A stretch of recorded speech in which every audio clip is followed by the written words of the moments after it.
ingin menyampaikan bahwa arahan Presiden Prabowo Subianto sudah sangat jelas ya. Dalam efisiensi ini gaji pegawai dan layanan publik bukan termasuk dari item yang diefisienkan ya. Termasuk juga layanan-layanan dalam soal pendidikan ya. Presiden Prabowo sangat menaruh perhatian yang besar terhadap pendidikan. Bahkan dari program hasil terbaik cepat dari Presiden Prabowo itu juga mengenai soal pendidikan. Perbaikan ruang sekolah ya. Ada lebih dari 10.000 sekolah yang diperbaiki ya tahun ini, dari 330.000 sekolah yang butuh diperbaiki. Kemudian makan bergizi gratis buat anak-anak, terutama juga anak-anak sekolah. Ada pendidikan yang terintegrasi, yang dengan kurikulum standar internasional. Jadi beliau menaruh perhatian yang sangat besar terhadap sektor pendidikan. Oleh sebab itu layanan-layanan pendidikan ya tidak akan dikurangi. Jadi kalau ada informasi bahwa misalnya layanan pendidikan ini terdampak efisiensi, itu tidak benar. Jadi pemerintah memastikan bahwa layanan pendidikan yang seperti apa misalnya biaya operasional perguruan tinggi itu tidak akan terdampak, KIP tidak akan terdampak, beasiswa akan dilanjutkan. Jadi ini yang ingin kami sampaikan bahwa supaya tidak terjadi kesimpang siuran. Hari-hari belakangan ini masing-masing kementerian dan lembaga sedang menjalankan rekonstruksi anggaran supaya efisiensi yang diinginkan oleh Presiden itu betul-betul tepat sesuai dengan arahan yang beliau sampaikan. Karena jangan sampai layanan publik itu terdampak, nggak boleh terdampak sama sekali. Jadi layanan-layanan pendidikan ini merupakan bagian dari layanan publik ya, layanan publik. Jadi ini yang ingin kami sampaikan supaya tidak terjadi simpang siur informasi di lapangan. Jadi percayalah bahwa kalau yang dikhawatirkan adalah biaya kuliah, kalau yang dikhawatirkan adalah soal KIP kuliah, yang dikhawatirkan soal apa lagi? Beasiswa, itu merupakan bagian dari layanan yang dijamin oleh pemerintah akan dipenuhi. Itu yang ingin saya sampaikan yang pertama. Yang kedua, soal retreat. Kemarin sebagian teman-teman ngejar saya sampai ke pintu mobil. Sampai mobil saya nggak bisa ditutup kemarin.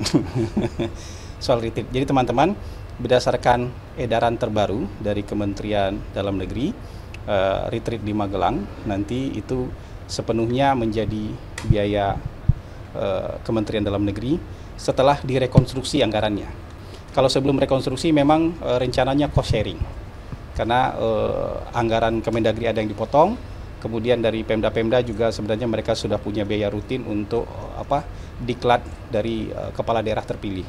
Jadi rencana awalnya cost sharing, tapi setelah kemudian dilakukan rekonstruksi anggaran dengan formula baru, akhirnya Kemendagri mampu untuk menanggung seluruh biaya retreat di Magelang. Nah, banyak yang bertanya, retreat ini efisienkah? Jadi gini, perintah dari Undang-Undang Nomor 23 tahun 2014, ini perintah undang-undang.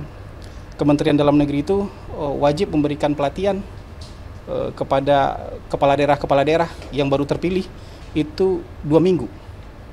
Itu perintah. Dan ada juga perintah dari undang-undang kepada Lemhanas untuk memberikan diklat kepada kepala daerah calon-calon pemimpin itu minimal 1 bulan. Nah sekarang diklat pemimpin ini disatukan. Jadi hanya 7 hari. Jadi diklat Kemendagri dengan diklat Lemhanas sekarang disatukan nih. Jadi kerjasama antara Kemendagri dengan Lemhanas. Jadi biayanya pun bisa jadi lebih hemat, prosesnya lebih hemat, dan kemudian juga dari sisi waktu juga jauh lebih efisien. Jadi ini sekarang kepala daerah nggak perlu lagi 2 diklat. Nggak perlu lagi diklat Kemendagri kemudian dilanjutkan dengan diklat Lemhanas, tapi sekarang disatuin.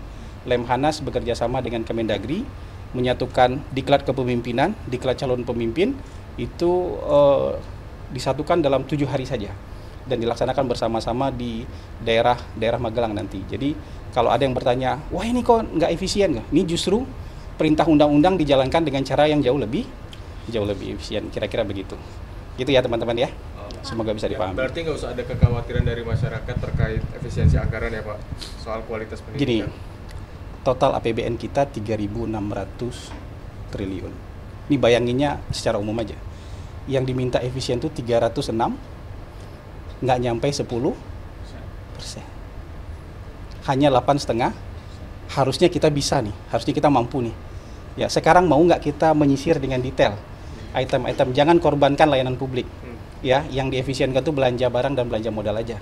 Perjalanan dinas, seremoni, ATK, FGD, apalagi kajian-kajian, monef. Nah, kadang-kadang kan juga ada misalnya, ada juga mata anggarannya misalnya beasiswa sekian. Tapi dalam mata anggaran beasiswa itu juga ada anggaran monefnya. Ada anggaran perjalanan dinasnya. Nah, ini aja yang dikat. Anggaran monef perjalanan dinas, sekarang ada teknologi. Kita bisa ada teknologi HP, ada teknologi video call, ada teknologi Zoom meeting. Jadi ini bisa dimanfaatkan untuk kemudian mengefisienkan proses-proses yang tadi itu. Monitoring, evaluasi, apalagi perjalanan dinas, seminar, sinkronisasi, apalah segala macam itu bisa dilakukan dengan cara yang lebih efisien. Selama ini dalam layanan publik ada juga itu. Itunya aja yang mau diefisienkan tuh sekedar itu. Bukan layanan publiknya secara umum yang diefisienkan, termasuk juga dalam misalnya biaya operasional perguruan tinggi. Biaya operasionalnya dijamin utuh. Ya, tidak akan ada pengurangan dan dijamin perguruan tinggi akan menerima biaya layanan yang dibutuhkan gitu.